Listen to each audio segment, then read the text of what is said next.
Bonjour à toutes et à tous. À mon tour de vous dire que c'est un petit moment chargé d'émotions pour moi aujourd'hui aussi, puisque c'est la dernière fois que le Club 144 se tient ici au 227 Cours Lafayette. Et puis, ce sera aussi le dernier pour moi, puisque, comme vous l'avez appris, je vais quitter TLM à la fin de ce mois. Donc, je voulais faire un petit clin d'œil aussi, parce que on vous a toujours expliqué que s'il s'appelait 144, c'est parce qu'on l'avait créé un 14 avril. Et on l'a créé le 14 avril 2011, le jour où on a inauguré ces locaux. Et je fais un clin d'œil à Dany, puisqu'on avait inauguré ces locaux avec la sphère des possibles ce jour-là. Et donc j'avais annoncé qu'après avoir créé ce tour de table d'entreprises et d'entrepreneurs lyonnais pour reprendre la chaîne suite à la cession par le Progrès, on avait donc un tour de table d'actionnaires, entreprises et entrepreneurs lyonnais. Et donc on voulait, à l'occasion de l'inauguration de ces locaux, continuer la démarche et créer ce club de partenaires. Et donc, comme on le créait un 14 avril, il s'appelait 144. Donc voilà, je voulais vous remercier. Ça a été un plaisir que d'avoir tous les jeudis, une fois par mois, ce club des partenaires qui s'y réunissaient. Je fais un clin d'œil aussi à Marie. On a été content d'accueillir au premier étage, lorsqu'on s'est recentré uniquement sur le rez-de-chaussée, d'accueillir à l'époque les pionnières, aujourd'hui les premières. Donc ça a été un vrai plaisir. Donc merci à vous tous. Voilà, j'ai vécu 18 années absolument passionnantes, comme j'ai pu l'écrire. Et je vous souhaite bonne chance à tous dans vos missions, dans vos projets. Voilà, j'appelle maintenant...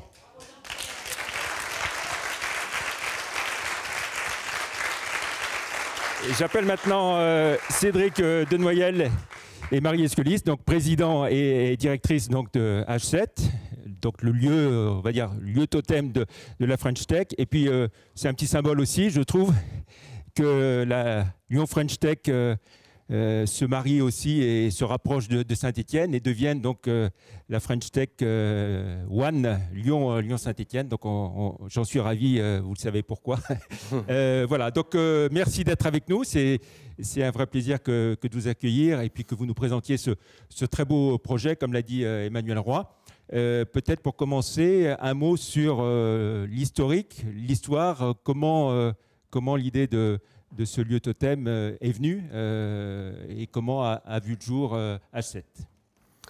Ouais, tout d'abord, bonjour à tous, merci à TLM. Et on a senti déjà beaucoup d'émotions dans ton discours juste avant. Et c'est un petit peu pareil pour nous, puisque c'est un dossier qui a beaucoup de sens et surtout qui a beaucoup d'histoire. La première, en fait, c'est que le H7 est le lieu totem du numérique de la French Tech. Donc ça a été dans le cadre de la labellisation des villes, donc c'était il y a 5 ans, 6 ans à peu près, quand le gouvernement a voulu labelliser les capitales French Tech. Et du coup, on a eu dans le cahier des charges l'obligation d'avoir un lieu totem. Alors, il se trouve qu'à l'époque, moi je suis à côté de ça trésorier de Artifarty, donc organisateur des Nuits Sonores. Et il se trouve que nous avons organisé Nuits Sonores de nombreuses années dans la Halle Girard.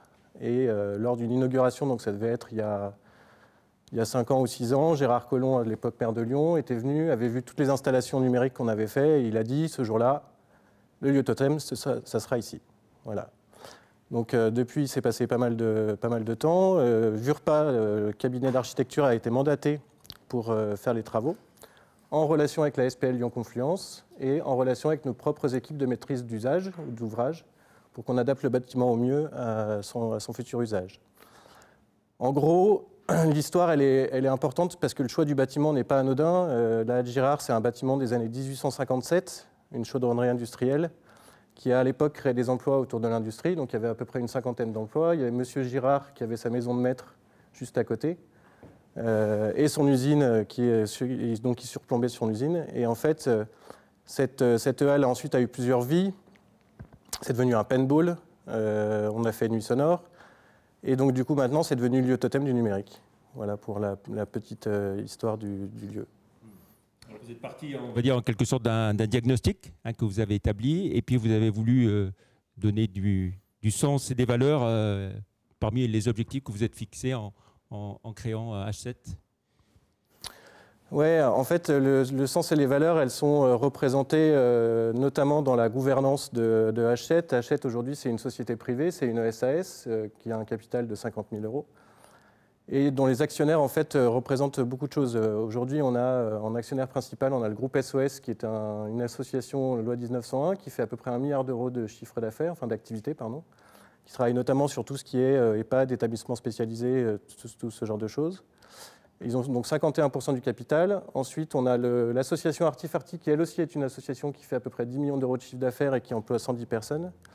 Et enfin, on a Axeléo, qui est le premier accélérateur en France qui a été abondé par les fonds BPI à l'époque des labellisations French Tech. Et donc Axeléo traite en gros des sujets B2B, B2C sur des startups numériques et de la tech. Et pourquoi c'est important dans le sens et des valeurs ? C'est-à-dire que le groupe SOS représente l'innovation sociale, Artifarty représente la créativité et Axeléo représente la tech et le numérique. Et ça fait partie des valeurs qu'on essaye de véhiculer dans la REL. Puis si je peux me permettre de compléter, en fait, il y a énormément de structures d'accompagnement qui existent au niveau national, international. Nous, nos convictions, on voulait avoir une proposition singulière. On parle beaucoup de start-up aujourd'hui, c'est une excellente chose. On crée beaucoup d'entreprises. Aujourd'hui, ce que nous souhaitons, c'est les accompagner à devenir pérennes et durables.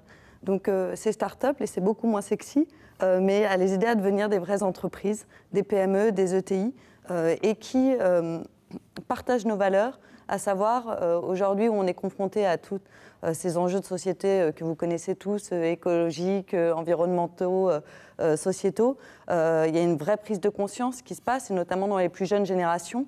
Et nous croyons dans un entrepreneuriat plus éthique, plus responsable, plus durable, qui va peut-être en fait nous positionner comme un acteur particulier par rapport à des marchés beaucoup plus larges que sont ceux des États-Unis ou ceux asiatiques. Donc voilà, notre taille de marché fait qu'on doit trouver un modèle qui soit le nôtre, et donc nous croyons dans une forme de modèle d'entrepreneuriat à l'européenne, avec du sens. Voilà. Et comment est-ce que vous travaillez? Alors, on a évoqué Axeléo, bien sûr. Comment est-ce que vous travaillez avec les différents incubateurs qui existent sur la place lyonnaise? Je vois nos amis de la Caisse d'épargne qui sont là, entre autres.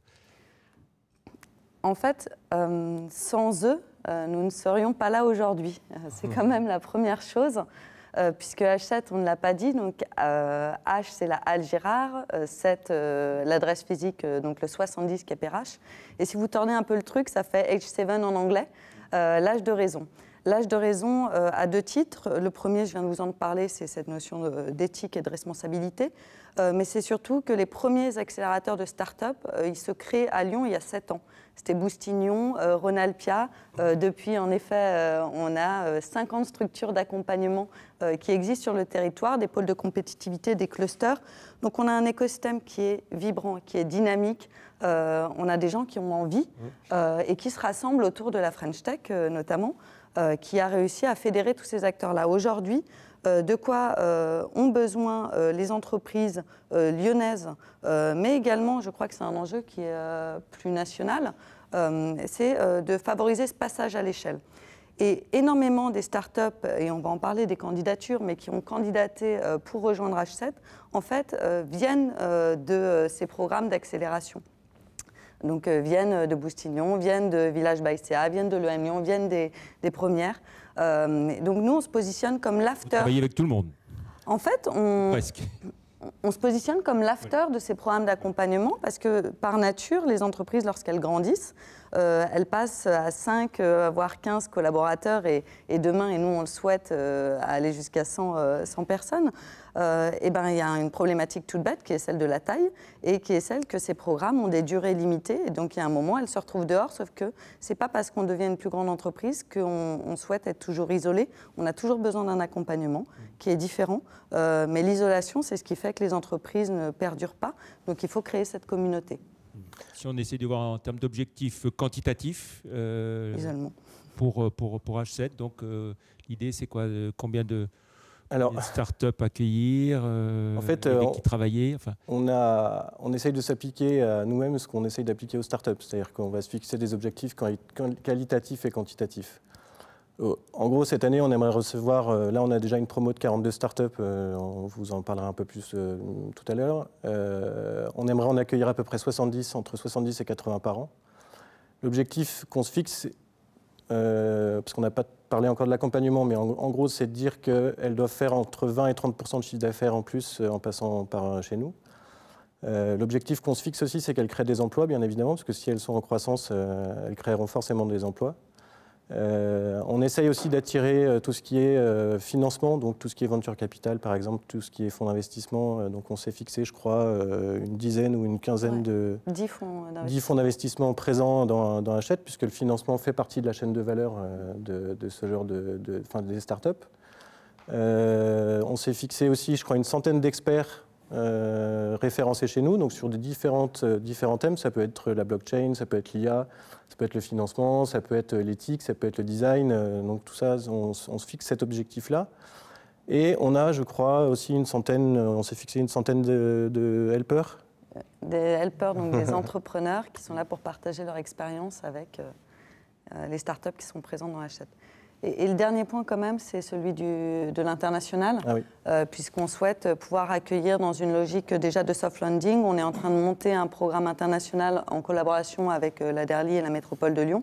L'idée étant d'accueillir à la fin d'année au moins 20 entreprises internationales sur le territoire lyonnais qui ont besoin, en fait, lorsqu'on débarque dans une ville, c'est assez simple, hein, il faut qu'on découvre tous les gens qui y habitent, toutes les entreprises. Et donc, c'est une logique de soft landing. 3 mois, elles rencontrent le reste de l'écosystème, elles s'acclimatent. Nous, ça permet à nos startups qui ont besoin de s'exporter également et de s'internationaliser, de découvrir d'autres entreprises, d'autres cultures. Et l'internationalisation, ça passe avant tout par ça, par la connaissance du pays sur lequel on souhaite s'implanter.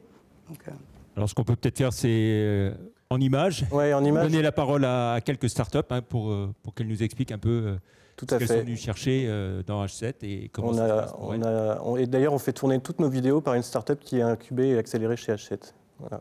On les fait travailler. Qui s'appelle Tizit. Voilà. Témoignage de startup.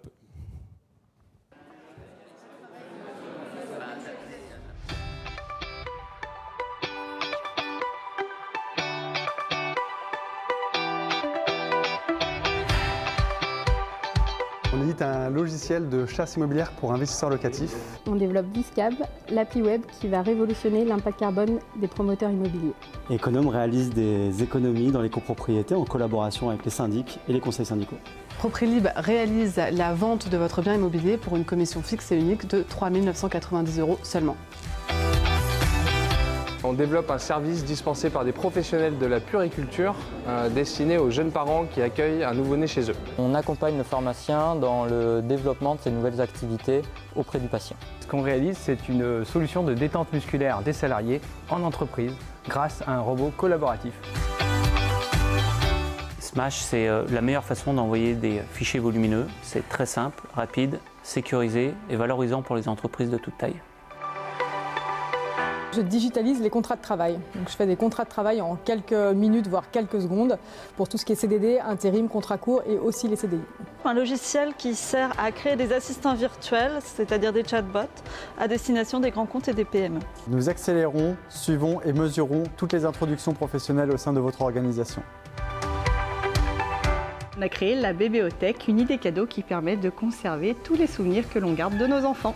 Un concept d'éditorialisation des marques, des territoires et des destinations touristiques. On simplifie, on automatise la production et la diffusion de vidéos live sur les réseaux sociaux. Plateforme d'apprentissage de la musique la plus cool du marché. Et chez Happy Kids, on crée des jeux en kit pour rendre les gens happy. C'est une marketplace spécialisée dans la vente de voitures d'occasion en ligne. On va transformer le monde en un plateau de jeux géant. On sonorise les professionnels, les hôtels, les bars, les restaurants, les entreprises. C'est une intelligence artificielle, une assistance professionnelle qui aide les conseillers et les conseillères du service client à proposer des réponses de meilleure qualité et plus rapidement pour le service client des sociétés. On propose du easy learning pour booster votre culture générale et votre curiosité. Hello Charlie accompagne des jeunes de 14 à 24 ans dans leur orientation scolaire et professionnelle à l'aide de chatbots 100% personnalisés. L'école nomade du numérique qui allons dans les écoles former les enfants à la culture du numérique.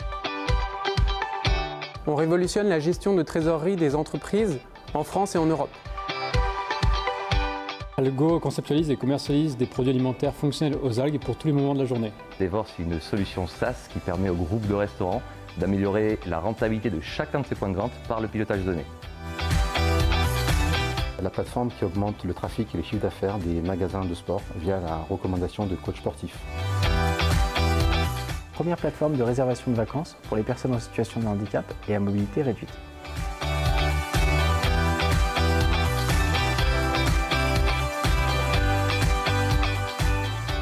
Voilà, première promotion impressionnante par tous les exemples qu'on a vus.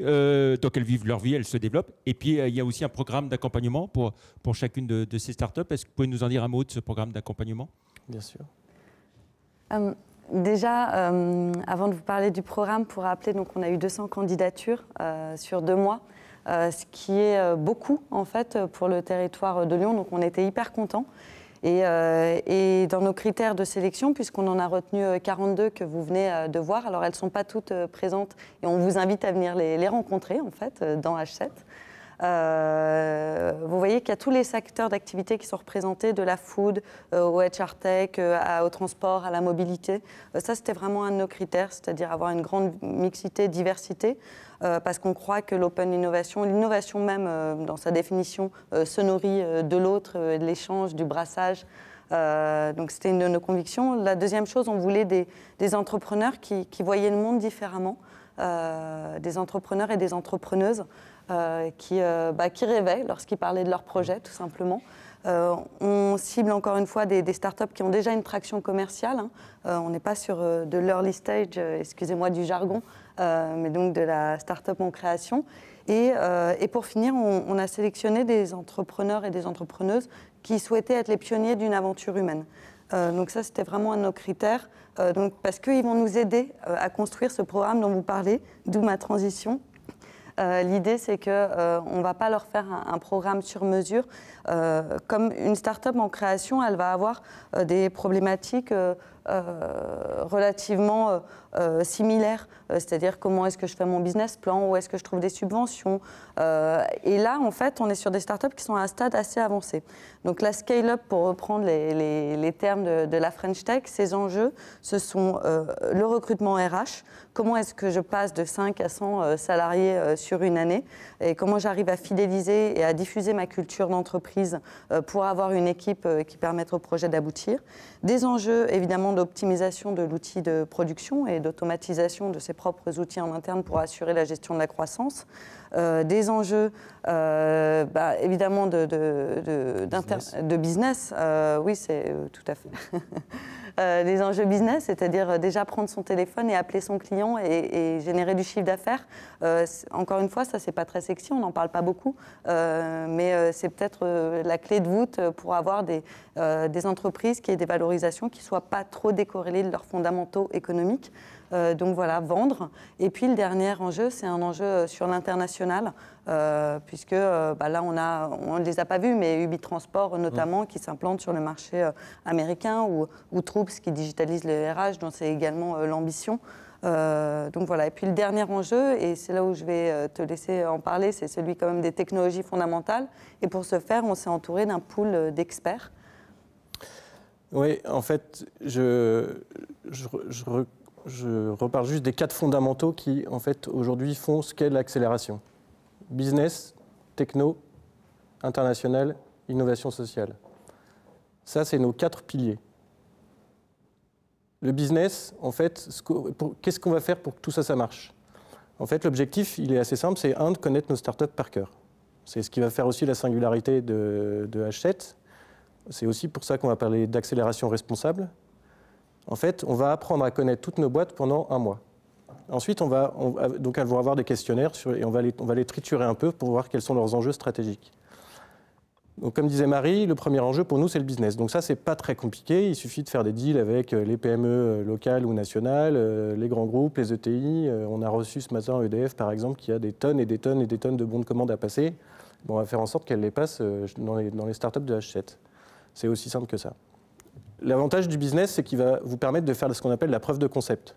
S'il n'y a pas de preuve de concept, généralement, il n'y a pas de client. S'il n'y a pas de client, il n'y a pas d'argent. Et s'il n'y a pas d'argent, il n'y a pas de financement derrière.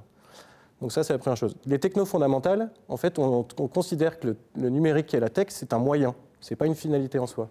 C'est pour ça qu'on a autant de diversité dans H7. Même si on est lieu totem du numérique et de la tech, on a autant de diversité sur la nature des boîtes. Donc la tech et le numérique, comment est-ce qu'on fait? On a fait un deal avec Simplon, qui est une école qui fait de la réinsertion par tout ce qui est code, apprentissage du code. Et Simplon, en fait, a mis son école d'intelligence artificielle qu'elle fait avec Microsoft au sein de la Halle. Donc, en fait, on a 14 à 16 jeunes personnes qui sont formées au code en intelligence artificielle, qui sortent tous les 6 mois de cette école. À côté de ça, on a fait un partenariat avec Epitech, qui est une autre école à Lyon, qui vient tous les 15 jours, 4 heures tous les 15 jours, pardon, avec leur bac plus 5 pour analyser la technologie de nos startups. Donc elles vont pouvoir travailler ensemble sur l'amélioration de la technologie. Est-ce que je mets de l'IA, comment je traite la blockchain, tous ces sujets-là qui peuvent parfois être compliqués à traiter, ou peut-être sur des sujets qu'ils n'auraient jamais imaginés. Sur la partie internationale, Marie en a parlé, on a la DERLI. Et sur la partie innovation sociale, on traite, autant se faire que peu, les sujets en posant toujours la question comment est-ce qu'on peut rendre le monde meilleur. Alors c'est une question un peu bateau, mais en tout cas, comment est-ce qu'on va le matérialiser? Par exemple, on est en train de travailler sur un projet avec Apicil, pour pas les citer, sur l'amélioration du parcours santé. On va avoir 10 startups entre 5 et 10 startups qui vont être dans cet accélérateur-là. Sur les 5 à 10 startups, on va peut-être en prendre 6 ou 7 de la santé. Mais on ne va pas prendre 10 de la santé. On va en prendre peut-être une de la créativité, une de l'innovation sociale et une de la technologie. Et en traitant ces sujets avec beaucoup de mixité, en ayant, nous, des startup managers qui seront capables de suivre ça, en allant voir ensuite où sont les clients et en pouvant tester tout ça, même à l'échelle du territoire. Parce que Hachette, il faut savoir, a un deal avec la métropole et la région, puisque Hachette le lieu totem est un sujet qui a été initié par les pouvoirs publics. Donc, en fait, on peut se servir de la métropole et de la région comme terrain d'expérimentation. Et ça, c'est extrêmement important. Alors, vous évoquiez les collectivités locales, métropole, région. Par rapport au campus européen des métiers du numérique ou ce qui se fait l'école 101, il n'y a pas de concurrence. Hein. Vous agissez à des niveaux différents et vous ne faites pas le même métier, quoi. Il n'y a jamais de concurrence. On est partenaires ou en tout cas, on est confrères. Mais en fait, on est en amont de tout ça. Déjà, on arrive géographiquement et au niveau de la temporalité un petit peu avant. Et déjà, puis on est beaucoup plus petit. Donc, en fait, on n'est pas sur les mêmes sujets. Et nous, on est sur les sujets tech et numérique. Au niveau des startups, le campus va être plutôt sur l'industrie. Donc, on discute beaucoup avec Juliette Jarry sur ces sujets-là. Et il est fort probable qu'il y ait quelques initiatives qui soient impulsées dans Hachette pour qu'ensuite elles soient continuées au campus. Et puis, vous l'avez développé, donc, cette idée de singularité donc, du projet lyonnais. On peut peut-être dire un mot de vos helpers. Oui, tout à fait. Et tout simplement, peut-être leur donner la parole. Exactement. Voilà, les helpers donc de H7. Rencontrer des gens qui ont des idées nouvelles et qui vont nous présenter de nouvelles méthodologies. C'est un lieu pour se réunir. Parce que la famille, elle est là. Ce qui manquait vraiment, c'était du fun dans tout ça. Ce qui m'a manqué, c'est une porte d'entrée. Ça va positionner Lyon comme une vraie ville de l'entrepreneuriat. Je pense que ça va encore accélérer le rythme et je pense que ça va faire du bien.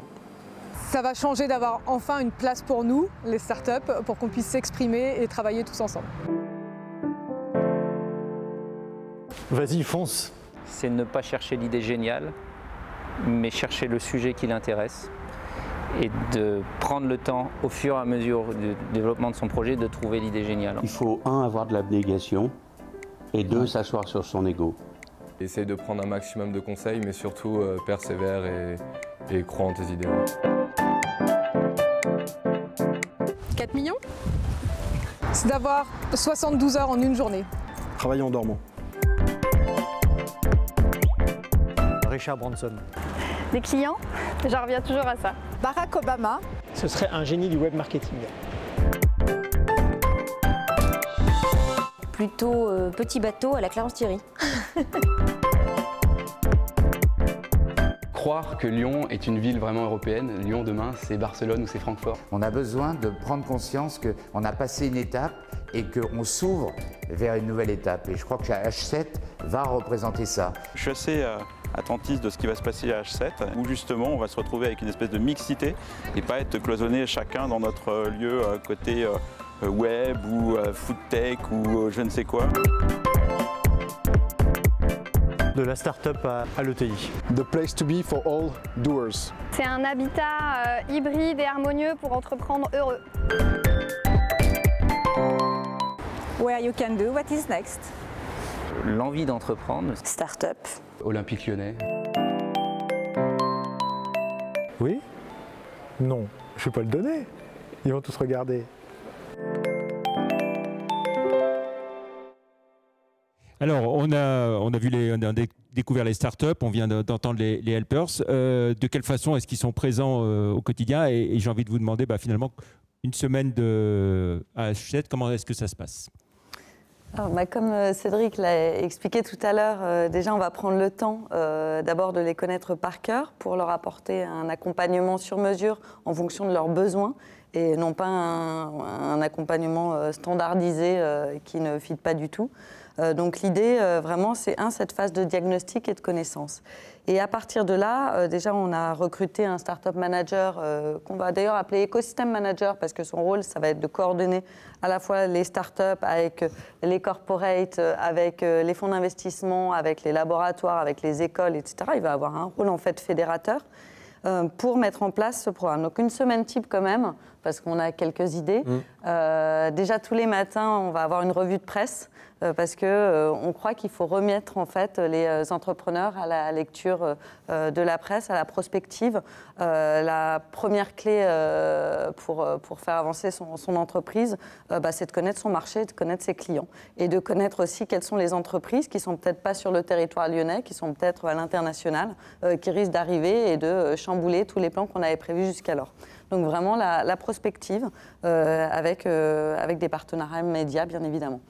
Une fois par mois, d'ailleurs, on souhaite qu'un journaliste vienne faire un débrief global de toute l'actualité qui s'est passée à la fois sur le territoire, à l'international, etc. Ensuite, il y aura beaucoup de sessions de co-développement en fait, entre les startups elles-mêmes habitant dans H7, parce que la clé, c'est que nous, évidemment, on les connaisse, mais c'est surtout qu'elles se connaissent entre elles. Et donc, on va créer des clubs entre founders, entre CTO, donc profil plus technique, entre responsables communication, pour qu'ils puissent en fait tout simplement faire des échanges de bonnes pratiques. Il y aura également des sessions, des ateliers, des workshops qui, pour le coup, seront animés par des experts, donc que ce soit des experts métiers. Et là, on fait appel à tous nos partenaires entreprises, encore une fois, dans cette logique de connaissance client, marché. Le Crédit Mutuel, qui est notre partenaire fondateur, est quand même très bien placé pour connaître les métiers de la banque et donc et connaît très bien ses clients. Donc, il a énormément d'insights à apporter aux startups de H7, des experts donc métiers, ou Lyon Parc Auto sur les problématiques de logistique urbaine ou de transition a vraiment énormément de choses à apporter. Des experts technologiques, on en a parlé tout à l'heure. On n'a pas parlé de la blockchain. On a un partenariat avec iExec, qui est une start-up qui décentralise le cloud, qui a une grosse expertise par le biais de ses deux fondateurs. Et d'ailleurs, c'est une entreprise franco-chinoise, en l'occurrence. Et eux qui vont aider au quotidien sur ces sujets vraiment techno. Et puis des fonctions support.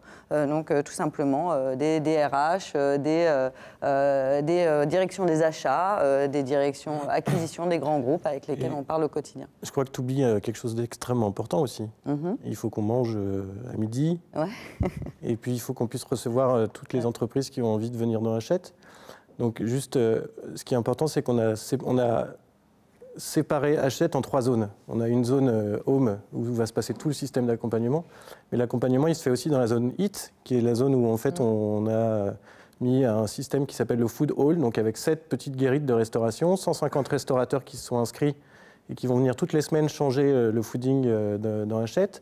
Et il faut savoir que c'est un lieu qui est ouvert à tout le monde. Donc là, il y a les gens de la région, les gens d'Eiffage, les gens d'Arcane, de GL et tout qui vont venir manger. Et là, c'est encore une notion importante parce que ça va créer de la mixité. C'est-à-dire que nos startups vont pouvoir déjeuner entre midi et 2 dans un endroit qui va être rempli de monde. Et ça, nous, on veut le favoriser. Et puis, on a la partie host, qui est un magnifique ERP qu'on peut recevoir jusqu'à quasiment 2000 personnes, où là, on peut recevoir énormément d'événements, soit d'entreprise, soit des événements qu'on peut nous coproduire. Par exemple, on reçoit avec un immense plaisir Startup Banlieue le week-end prochain, qui vient tout le week-end faire un hackathon avec les jeunes des banlieues sur comment créer ton entreprise quand tu viens des banlieues. Très bien. Alors avant de donner la parole aux partenaires de TLM pour quelques questions, comme le veut la tradition, peut-être un mot pour finir sur vos partenaires. On a parlé des startups, des helpers, vos partenaires. Oui, tout à fait. J'en ai déjà cité deux. Donc le Crédit Mutuel, qui est notre partenaire fondateur, qui nous suit depuis le début. Et qui est présent au sein de H7. Oui, tout à fait, physiquement. Et qui nous a fait des offres sur mesure pour toutes les startups de H7, soit en financement, soit en haut de bilan, soit en bas de bilan, soit en caution. Un vrai service. Et en fait, d'ailleurs, ils l'ont fait. Et nous, tous les jours, dès qu'un habitant arrive dans H7, il nous dit « Oh là là, je dois ouvrir un autre compte. Comment je fais concrètement ?» Et voilà. Autre partenaire Lyon Parc Auto, donc j'en ai parlé également. Ce qui est très intéressant sur Lyon Parc Auto, c'est qu'on va pouvoir, comme avec Aéroport de Lyon d'ailleurs, qui est également partenaire de H7, expérimenter des choses sur le terrain. Aéroport de Lyon, ils ont cet espace absolument incroyable, et puis surtout le nombre de visiteurs qui passent tous les jours dans l'aéroport est vraiment un moyen pour nos startups de pouvoir aller tester physiquement des choses et d'avoir des retours clients. Et encore une fois, tout passe par la connaissance du client. On a également EDF, dont on vient de parler. Tout à l'heure. Et puis Worldline, donc, qui a, par le biais de Frédéric Aublet, une vraie expertise sur également tous les métiers de l'intelligence artificielle et qui, lui, a un enjeu aussi d'identifier des talents. Et en travaillant avec nos startups, ça va, nous l'espérons, lui permettre d'accélérer sur ses propres problématiques. Notre raisonnement, quand on va chercher un partenaire, et ça c'est quand même hyper important, on ne va pas chercher des partenaires pour chercher des partenaires. Là, on est au début de quelque chose. Dans un an, il faut que tous ces partenariats qu'on a montés avec des entreprises, avec des PME, des ETI et des grands groupes, on puisse montrer ce qui s'est réalisé concrètement. Donc on passe beaucoup de temps à comprendre quels sont leurs enjeux stratégiques, parce que travailler avec une start-up pour travailler avec une start-up, ça ne sert pas à grand-chose. En revanche, c'est concrètement à quoi va aboutir ce partenariat. Donc typiquement, dans une semaine type, comme on parlait tout à l'heure, il y a le temps qui est dédié pour l'accompagnement des startups, mais il y a également un temps qui est dédié aux entreprises partenaires. Donc elles vont pouvoir elles-mêmes aller exposer leurs problématiques, leurs enjeux auprès à la fois des habitants, des startups, mais également de nos experts, et peut-être trouver des réponses et peut-être commencer de nouvelles collaborations, et on le souhaite. De même pour les fonds d'investissement qui sont partenaires. Donc aujourd'hui, nous avons Allnest, Brega, Ainov, Sofimac et Axeléo, bien évidemment. On va créer des clubs inter-VC, parce que lorsqu'on passe sur ce type sur de la scale-up, les montants de tour de table sont quand même plus conséquents, et en général, il faut faire, comme pour un pool bancaire sur une dette, un pool d'investisseurs qui vont pouvoir accompagner le projet. Très bien. Merci beaucoup Marie et Cédric. Il nous reste juste 10 minutes pour les questions de nos partenaires, traditionnellement.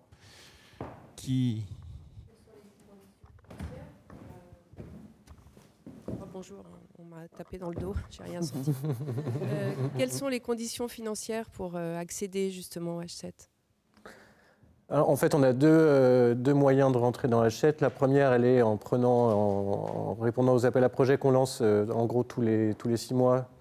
Et vous pouvez soit choisir une place en open space, soit choisir une place en bureau. Voilà, on a en gros 400 postes de travail, 2 tiers en open space, 1 tiers en bureau. Une place en open space vaut 250 € hors taxe par mois, et en bureau vaut 350 € hors taxe par mois. Et ça comprend tout, le mobilier, Internet, le bâtiment, le ménage, le café, le programme d'accélération, les remises en relation, et tous les événements, leur mise en avant, la communication qu'on fait autour du lieu et tout ça. On est sur des contrats en gros de prestation de services. L'idée, c'est, on discute beaucoup avec nos startups, c'est de savoir jusqu'à quand est-ce qu'on peut les aider. C'est-à-dire qu'on ne va pas les pousser à rester, on va plutôt les pousser, je dirais, s'ils grandissent, à prendre d'autres locaux. Mais on sait qu'ils seront toujours ensuite parmi nous d'une manière ou d'une autre, parce qu'on autorise les boîtes à prendre qu'un poste parfois. Donc, ce qui est intéressant, c'est de pouvoir continuer ensuite à les accompagner. Mais en gros, ce qu'on imagine aujourd'hui, mais ce qui peut changer, hein, on imagine entre 12 et 18 mois d'accompagnement. En fait, c'est vraiment un point qui est important. il faut que, ça faisait partie de nos critères de sélection et je ne l'ai pas mentionné, il faut que l'accompagnement mis en place par H7, qui est, je le répète, un accompagnement essentiellement business, RH sur des technologies et à l'international, leur serve. Donc si vous êtes une entreprise trop petite, peut-être que notre accompagnement ne va pas correspondre. Donc c'est vraiment l'enjeu. Autre question ?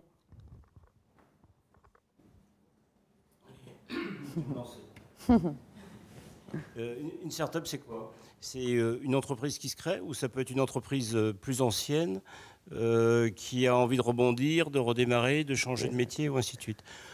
Pour information, je suis aussi élu à la Chambre et je suis aussi à l'ENE, donc je suis demain matin chez vous à 11h30. Et donc je reposerai la même question si nécessaire. Bien sûr. Je laisserai Marie répondre sur la définition d'une start-up, parce qu'elle s'y connaît beaucoup mieux que moi. Moi, je vais juste rebondir sur une chose qui est extrêmement importante en termes de notion d'accélération. La notion d'accélération, pour moi, elle n'est pas réservée qu'aux startups. La notion d'accélération, c'est un état d'esprit. Et si on arrive à montrer à tout ce tissu industriel de PME, ETI, local qu'on a jusqu'à la vallée de la Place-Surgy et tout ça, sur des boîtes qui sont souvent... qui font 1, 2, 3% d'augmentation de chiffre d'affaires par an ou en diminution en fonction de leur marché, mais qui n'ont pas de temps de disrupter leur modèle, si on arrive à leur impulser cette notion d'accélération, ce mindset, le fait de dire je vais disrupter un peu mon modèle, je vais faire de l'innovation, de la R&D, je vais partir à l'international, est-ce que mon modèle est duplicable?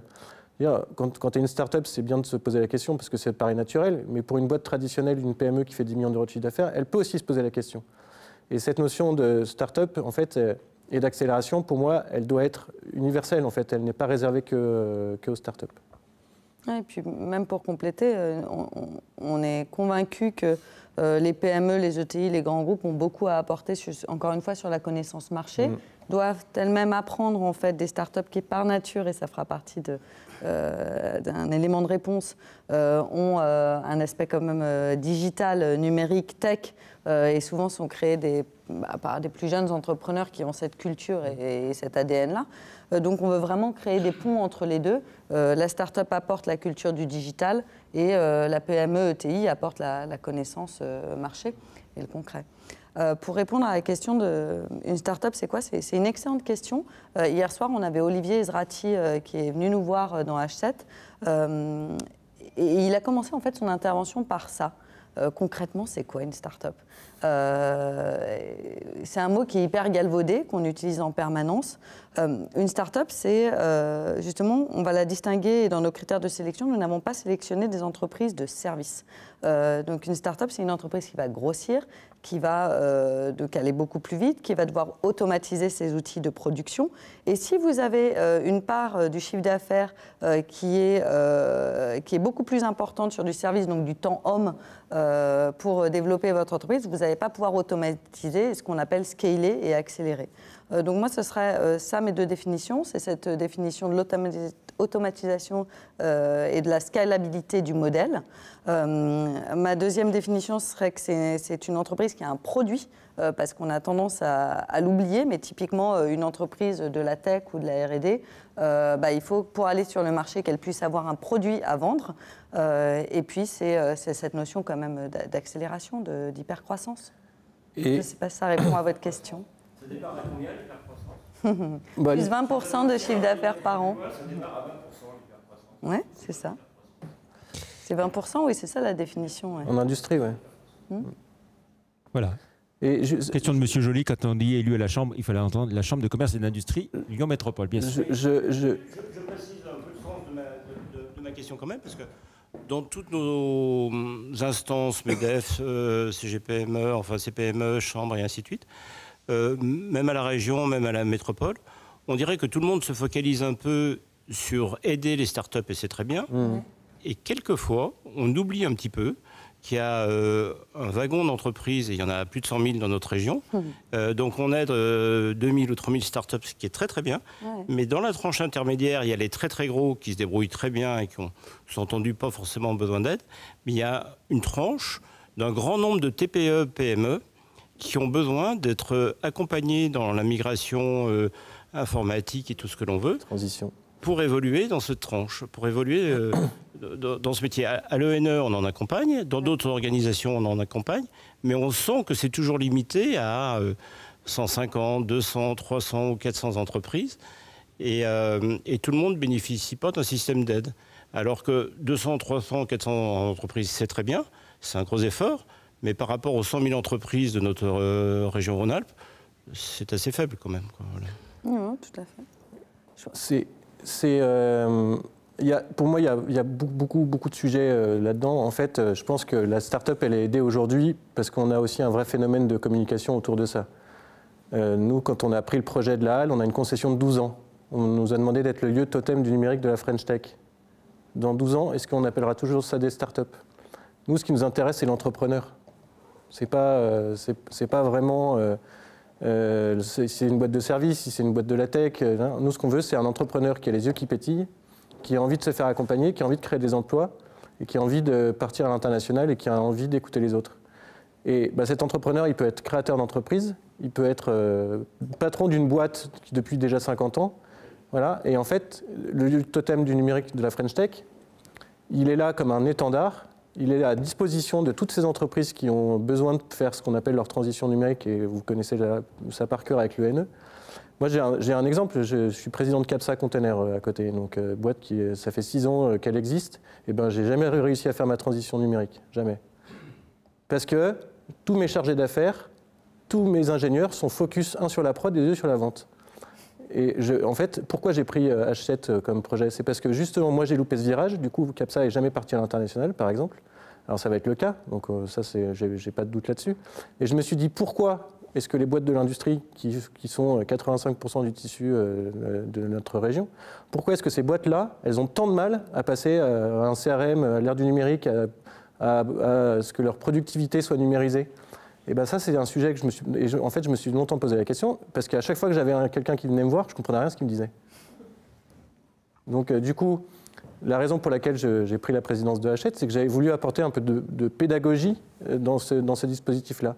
Et que tous les programmes que Marie est en train de mettre en place avec l'ensemble de l'écosystème, moi, je peux aller voir mon pote de Charvet en lui disant, bon, Charvet, c'est plutôt un mauvais exemple parce qu'il est plutôt bon dans la digitalisation. Mais je peux aller voir mes potes plasturgistes, je vais rappeler tout le monde et je vais leur dire, bon viens dans la halle et puis emmène-moi tes équipes et tu verras que c'est possible. Voilà. Allez, on prend une dernière question et puis on pourra poursuivre de toute façon les échanges au cours du cocktail. Bonjour, j'aimerais bien connaître votre parcours, Marie. Qui êtes-vous et d'où vous venez? Parce qu'on connaît un petit peu celui de monsieur, pas le vôtre. Oui, bien sûr. Vous n'avez pas lu Le Progrès récemment? Mon parcours, je suis fille d'entrepreneur quand même. Donc je pense que ça m'a portée. Et fille de l'autre côté d'une mère dans l'art et dans la culture. Donc j'ai toujours baigné entre ces deux univers, celui de la tech. On avait les premiers ordinateurs à la maison. Enfin voilà, c'était... Et puis comme j'étais passionnée par ça, à l'époque, quand je suis sortie d'école, qui finançait les entrepreneurs? On n'avait pas encore ces fonds de fonds, c'était les banques. Donc on en parle beaucoup moins, mais les banquiers quand même sont les premiers financeurs. Donc j'ai travaillé en fait dans le secteur bancaire pendant 10 ans. À la fois sur des opérations de corporate finance, sur des rachats, des opérations de LBO, MBO.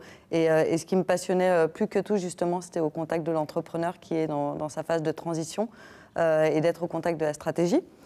Et en parallèle de quoi, en fait, comme on était passionné par les nouvelles technologies et notamment les enjeux de société et les enjeux de business model qui y sont associés, on a monté des business expéditions en Silicon Valley où on emmenait notamment des cadres dirigeants à la fois de PME, de TI et de plus grands groupes qui devaient se confronter à la transformation digitale. Et donc, on les emmenait rencontrer justement dans une logique quand même très business, à la fois des startups du territoire, à la fois des grands groupes. Et qui revenaient avec une énergie et puis prêts à transformer leur propre entreprise en interne. Donc j'ai appris beaucoup de ces business exps. Et l'un dans l'autre, en fait, on m'a confié, lorsque la banque a lancé le plan de transformation digitale, comme je connaissais très bien les clients, ça faisait 10 ans que je les suivais, et que j'étais intéressée par les nouvelles technologies et les nouvelles méthodologies de travail qu'on apprend d'ailleurs dans la vallée, pour le coup, ils m'ont confié le plan de transformation numérique sur le marché du B2B. Donc concrètement, j'ai fait la roadmap et puis derrière, j'ai développé des applications mobiles pour des directeurs financiers pour leur permettre de signer à distance de manière sécurisée. Donc des trucs hyper concrets, hyper pragmatiques. Et ensuite, j'ai suivi mon mari à Lyon. Je suis aussi fille de Tassi Lunois pour la petite histoire, donc je connais quand même bien. Quand je suis arrivée à Lyon, on avait rencontré, alors pas moi directement, mais Carole Granat de Boustignon, qui était à l'époque en charge justement à San Francisco de la Chambre de commerce et d'industrie. On m'a dit, si tu dois voir une personne à Lyon, c'est Carole. Et je suis arrivée au mauvais moment, mais je suis tombée sur deux personnes absolument incroyables, Jada Taoui et Clémence Guy, qui avaient repris le projet à bras-le-corps. Et j'ai voulu les aider. Donc elles m'ont permis à la fois de connaître l'écosystème entrepreneurial lyonnais et qui est un écosystème qui a beaucoup de sens et de valeur. Lyon, c'est une ville qui est très petite, mais où il y a toutes les entreprises qui sont représentées, tous les domaines d'activité.